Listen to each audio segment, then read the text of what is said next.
प्रिय छात्रों, हिंदी के इस शिक्षण सत्र में आपका हार्दिक स्वागत है। आज हम काव्यखंड के अंतर्गत कवि रहीम द्वारा रचित दोहा शीर्षक कविता के तीसरे भाग का अध्ययन करेंगे। रहीम अत्यंत ही लोकप्रिय कवि हैं। ये मुसलमान होते हुए भी श्री कृष्ण के भक्त हैं। इनके नीति विषयक दोहों में जीवन की गहरी पैठ है। एक जनश्रुति प्रचलित है कि एक बार रहीम काव्य सृजन में तल्लीन थे। उसी समय उनकी पत्नी का आगमन हुआ। उन्होंने देखा कि कवि महोदय ने पहली पंक्ति में लिखा है, रहीमन वे नर मर चुके जो कत मागन जाएं, अर्थात जो भिक्षाटन करते हैं वे मरे हुए के समान हैं। उन्होंने तपाक से पूछा कि आप बताएं, अब गरीब का गुजारा कैसे होगा? आपने तो उनके जीवन के मार्ग को ही कठिन बना दिया। कवि रहीम ने उत्तर दिया कि साहित्य का सृजन तो कोई दूसरी शक्ति ही कराती है। वही कवि या लेखक के हृदय में प्रेरणा देती है, तब साहित्य सृजित होता है। इसीलिए यह पंक्ति मैं हटा तो नहीं सकता, लेकिन आपको आहत भी नहीं कर सकता। इसलिए दूसरी पंक्ति में इसका समाधान दिए दे रहा हूं। तब उन्होंने लिखा, उनते पहले वे मुए जिन मुख निकसत नाहीं, अर्थात वे उनसे भी गए गुजरे हैं, उनसे भी पहले मरे हुए के समान हैं, जो द्वार पर खड़े गरीब को दो मुट्ठी अन्न देने से मना करते हैं।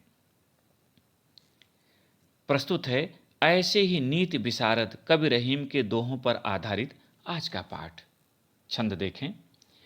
दीन सबन को लखत है, दीनहि लखै न कोय, जो रहीम दीनहि लखै, दीन बंधु सम होय।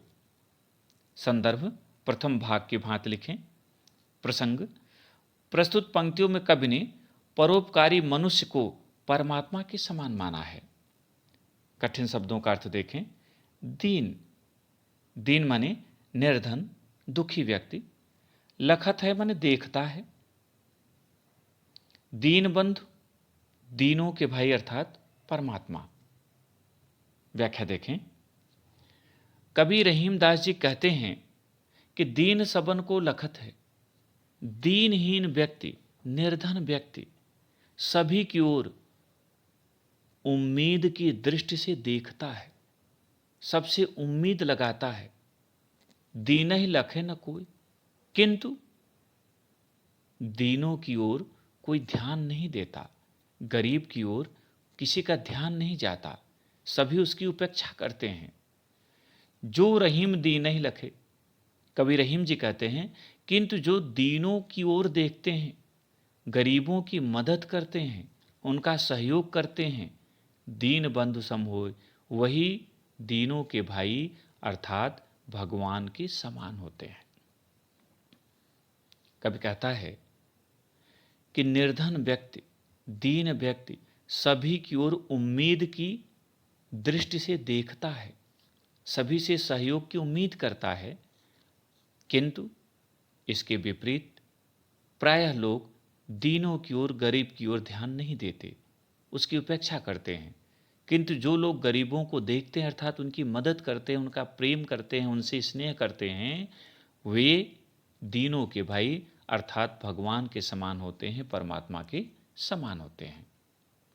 दूसरा दोहा यानी 8वां। प्रीतम छवि नयनन बसी, पर छवि कहाँ समाये, भरी रहाय सराय रहीम लखी, पथिक आप फिर जाए। प्रसंग, प्रस्तुत पंक्तियों में कवि का अपने आराध्य के प्रति पूर्ण समर्पण भाव व्यक्त हुआ है।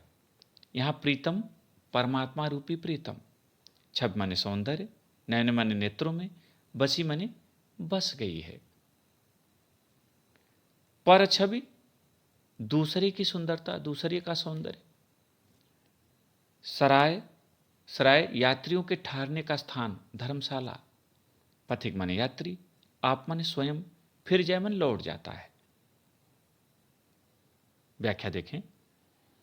कवि रहीम कहते हैं कि प्रीतम छवि नयनन बसी, मेरे नेत्रों में परमात्मा रूपी प्रियतम की छवि बस चुकी है, परमात्मा रूपी प्रियतम का निवास हो चुका है। पर छवि कहाँ समाये, तो इसमें दूसरे का सौंदर्य कैसे स्थान ले सकता है, अर्थात अन्य सांसारिक वस्तुएं कैसे स्थान ले सकती हैं। कभी दृष्टांत देता है कि भरी सराय रहीम लख पथिका फिर जाए। कभी कहता है कि जैसे यात्रियों के ठहरने के स्थान धर्मशाला को, सराय को भरा हुआ देखकर यात्री, आने वाला यात्री स्वयं ही लौटकर अन्यत्र चला जाता है, उसी प्रकार मेरे नेत्रों में परमात्मा रूपी प्रीतम का सौंदर्य बस चुका है, इसलिए अन्य सांसारिक वस्तुओं का सौंदर्य इनमें स्थान नहीं प्राप्त कर सकता। अंतिम 9वां, रहीमन धागा प्रेम का मत तोरेव चटकाए, टूटे से फिर ना जुरे, जुरे गांठ परी जाए।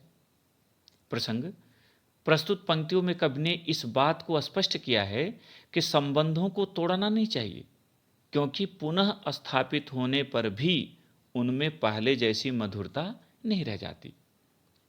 धागा प्रेम का, प्रेम रूपी धागा, मत माने नहीं, तोरे माने तोड़ना, चटकाए माने झटके से, जुरे माने जुड़ना, गांठ दरार। व्याख्या देखें। कवि रहीमदास जी कहते हैं कि प्रेम रूपी धागे को, रहीमन धागा प्रेम का, प्रेम रूपी धागे को मत तोड़े चटकाए, झटके से नहीं तोड़ना चाहिए। अर्थात सामान्य सी बात पर प्रेम संबंधों को नहीं तोड़ना चाहिए, क्योंकि टूटे से फिर ना जुड़े। एक बार टूट जाने पर यह पुनः नहीं जुड़ता, जुड़े गांठ पड़ जाए, और अगर जुड़ता भी है तो उसमें गांठ पड़ जाती है, दरार पड़ जाती है।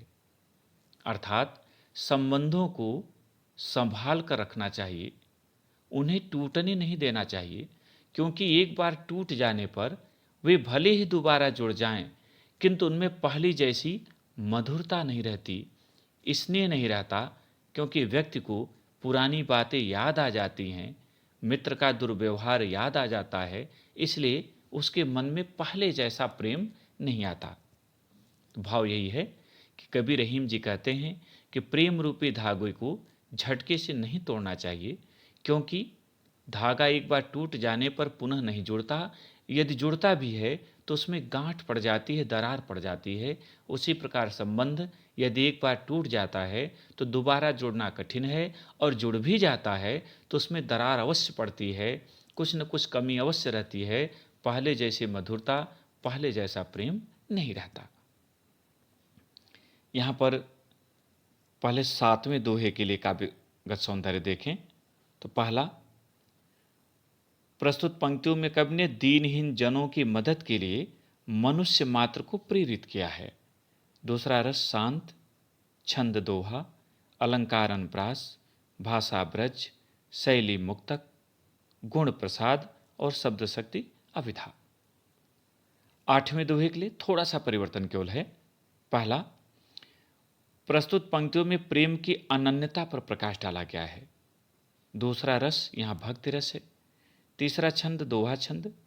चौथा अलंकार अनप्रास, रूपक, दृष्टांत, भाषा ब्रज, शैली मुक्तक, गुण प्रसाद, शब्द शक्ति विधा और भाव साम्य।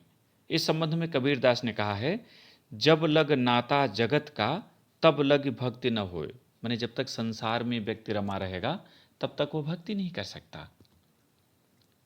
9वें दोहे के लिए काव्यगत सौंदर्य। पहला, प्रस्तुत पंक्तियों में कवि ने सामाजिक संबंधों को बनाए रखने का संदेश दिया है।